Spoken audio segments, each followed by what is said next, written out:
महाराज की अरे जोरात द्या ना रे. छत्रपती शिवाजी महाराज की शिवसेनेचा उद्धव साहेब तुम्हारे बडो. ऐका आता महावितरणच्या अधिकाऱ्यांनो, गोड बोलणाऱ्यांना ऐकलं तुम्ही. आता मला ऐका जरा. आजचं हे शेवटचं आंदोलन आहे ढोल बजाव.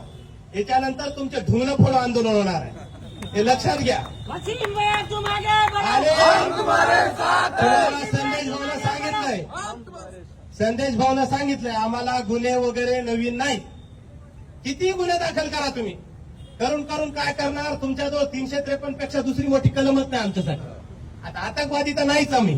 हो, महाराष्ट्रातलेच हो, मराठी माणसंच हो, इथलेच हो, आमच्या 5 पिढ्या इथल्याच येतात. साहेब आधी काही लोक पोलीसवाले बी असायले, त्याला माहिती खरं बोलायला, पण नाही लाज येत यायचा, काय करता येत नाही, ड्युटी येत यायची. या महावितरणचा एवढंही मुजोर महावितरण या 50 वर्षात कधी झाली नाही. 50 वर्षात.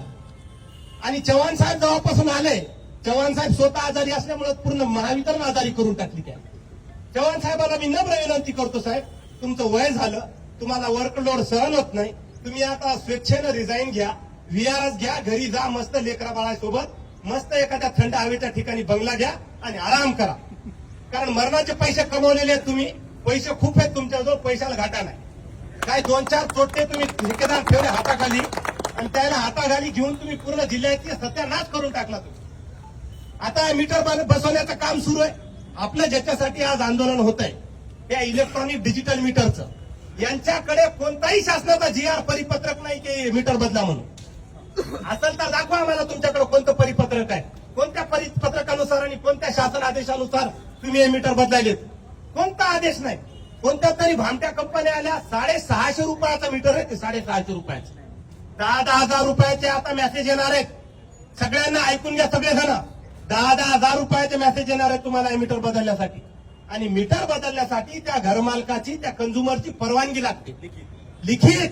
पण इतके हरामखोर यांच्या ठेकेदारांना अधिकारी हे काय करायले चाललेत, घरी कधी जातात दुपारी, घरात ज्यावेळेस माणूस नसतो तेव्हा त्या बाया असतात, तुमचं मीटर बदलायचं, असं झालं तसं झालं, अमकू धमो, आणि ते मीटर बदलून टाकायचं. जेव्हापासून मीटर बदलले, वीज बिल जे आलेत लोकांना, ते अव्वाच्या 1.25 वीज बिल येत आहेत. ज्यांना 500-500 हजार रुपये बिल यायचं अगोदर, त्यांना आता 3-3, 4-4, 5-5 हजार रुपयापर्यंत बिल येते. आंदोलन करायचं कारण हे आहे की मागच्या 1 आठवड्याभरापासून माझ्याजवळ कमीत कमी 100 लोक आले असतील त्यांचं बिल घेऊन. कोणाला 35,000 रुपये बिल, कोणाला 30,000 रुपये बिल, कोणाला 40,000 रुपये बिल. आणि इथला हरामखोर अधिकारी हे काही करायला तयार नाही. इथं आले की त्या कंझ्युमरला म्हणतात तुम्ही युनिट इतके वापरले असतील, इतके युनिट होतात. ते काय कमर्शियल मीटर आहे का, ते रेसिडेन्शियल मीटर आहे, घरात असतेच काय हो. ज्यावेळेस ते घरात 100 ते 200 लाईट होते, त्यावेळेस 500-500 बिल यायचं. आता 5 वॅटचे, 10 वॅटचे, 15 वॅटचे बिल आहेत, लाईट आहेत, आणि बिल आता 4-4, 5-5 हजार रुपये येते. हे मुजोरपणा तुमचा थांबवा. आणि तुम्हाला किती पत्र देऊन काही उपयोग नाही. नुसत्या हरामखोऱ्या खायच्या, दलाली खायची, फार खायची ठेकेदाराकडून, आपलं पोट भरायचं. गेलं बोंबलं सगळे कस्टमर. शेतकऱ्यांचं घेणं देणं नाही, गोरगरिबांचं घेणं देणं नाही. तुम्ही आता जागेवर या. गुन्हे घेणं आमच्यावर नवीन नाही, गुन्ह्याला आम्ही भिणार नाही. यानंतर निवेदन देणार नाही, सरळ कार्यालयात घुसू आणि तुमच्या पाठाला फोडू. तुम्हाला वाजू, आता ढोल नाही वाजवणार. आता चव्हाण साहेब ऐका, मोरे साहेब, देशमुख साहेब ऐका जरा काय म्हणतोय. तर वसीम देशमुख बोलतोय मी. गुन्हा दाखल करायची तयारी करून ठेवा तुमची, आणि पाठीला तेल लावून ठेवा. मी दाढात तेल लावून तयार ठेवलेलाच आहे.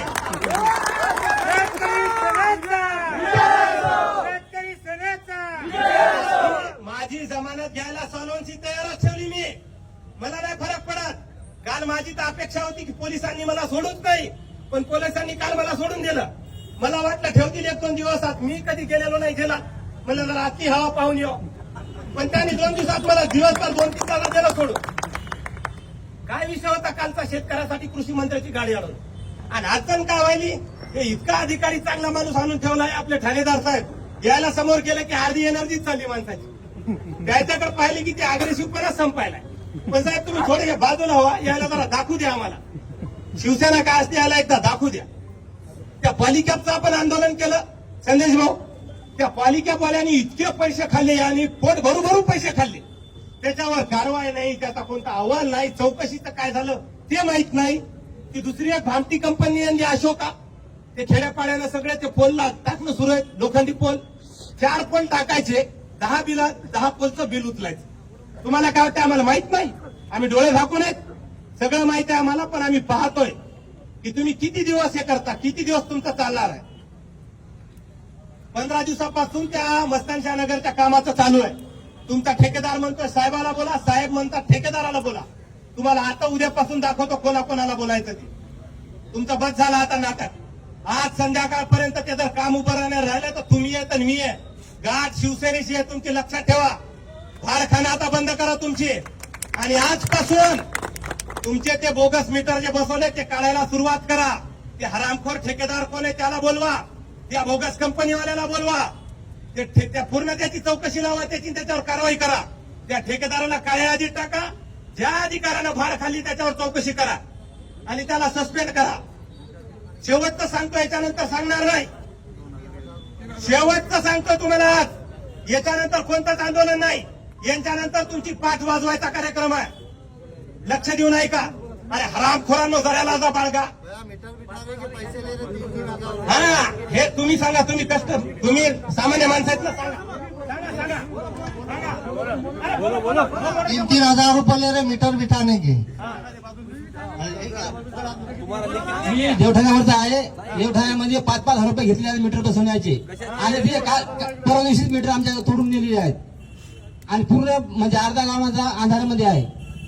5-5 हजार रुपयाची मागणी केली, 5-5 हजाराची. ऐकलं का साहेब? हा, मी देवठाणे बोलतो, देवठाण्याचा आहे मी, भोयर देवठाणा. आणखी कोणाचं असं, आणखीन कोण आहे? असे हजार आहेत. थोडक्यात सांगा, थोडक्यात काय म्हणताय थोडक्यात?